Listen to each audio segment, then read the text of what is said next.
Hey guys, hello. अगर आपको भी मेहंदी लगाना पसंद है लेकिन डिज़ाइन बनाना मुश्किल लगता है तो आज का ये वीडियो आपके लिए है। सिर्फ कॉटन बड से मेहंदी बनने वाली सुपर इजी और क्लासी मेहंदी डिज़ाइन। सबसे पहले एक कॉटन बड लीजिए और मेहंदी कोन की हेल्प से डॉट बनाइए।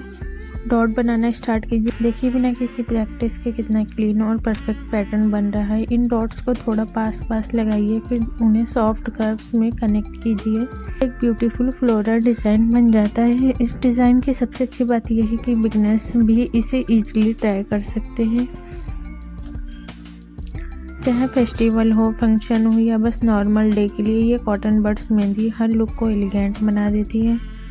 अगर आपको ये आइडिया पसंद आए तो वीडियो को लाइक ज़रूर करिए। कमेंट करके बताइए आप नेक्स्ट डिज़ाइन कौन सा चाहेंगे।